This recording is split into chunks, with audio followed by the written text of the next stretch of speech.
Joel Kim Booster doesn't think three's a crowd.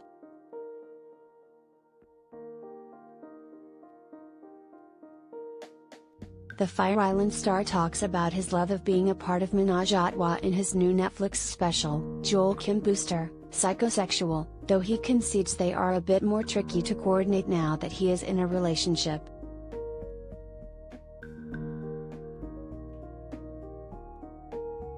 Not that they're out of the question now, he tells Page 6 in an exclusive interview, but it was a lot more fun being the guest star than it was logistically planning it as a couple.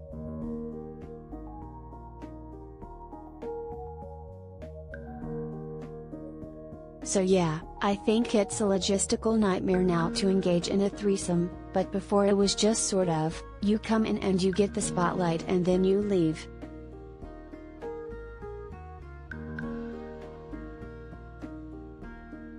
Kim Booster compares it to being a guest star on a sitcom.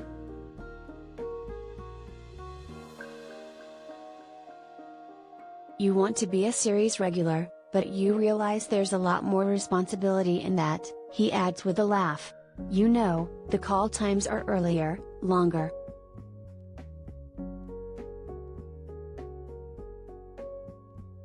The comedian, 34, is happily out and has a thriving career that blossomed from his often isolated childhood, as he was born in South Korea, adopted by a white couple as an infant and raised in a conservative evangelical Christian family.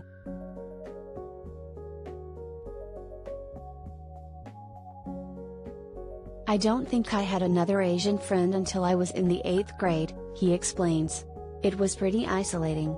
It's an isolating way to grow up. I had a really wonderful childhood in a lot of ways, but it is still very isolating.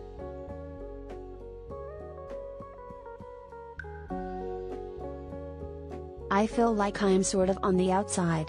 And if I'm surrounded by Asian people or if I'm surrounded by white people, I don't quite feel like I fit necessarily anywhere.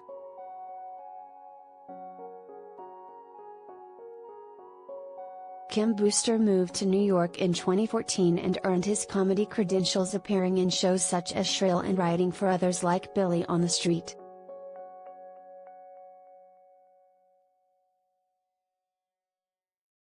Nowadays, Kim Booster is enjoying his hot boy summer with the release of his new comedy special and, of course, Fire Island, which he wrote and starred in alongside Saturday Night Live star Bowen Yang. The romantic comedy, which naturally takes place on Fire Island, has a plot inspired by Jane Austen's Pride and Prejudice.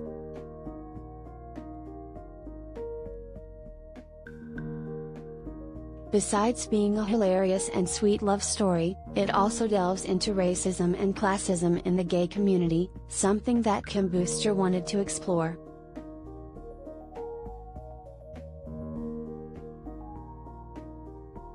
It's part of the reason I wanted to set it on Fire Island, he says, because I think from a wider macro perspective, there's still a lot of homophobia in the world, and I think that for most straight people, especially, I think that's the lens through which they sort of view how gay discrimination works. It's just homophobia.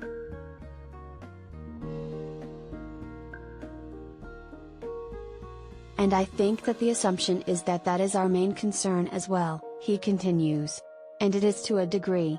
But I think setting it in a place like Fire Island allows you to really get granular with the experience of being gay. You know, when there are no straight people around to oppress us, how do we oppress each other within the group is a much more interesting question for me.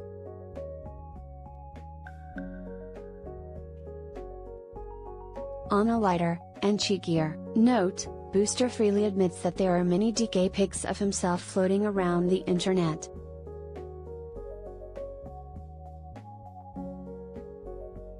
I hope the premium now has skyrocketed since the movie, he notes.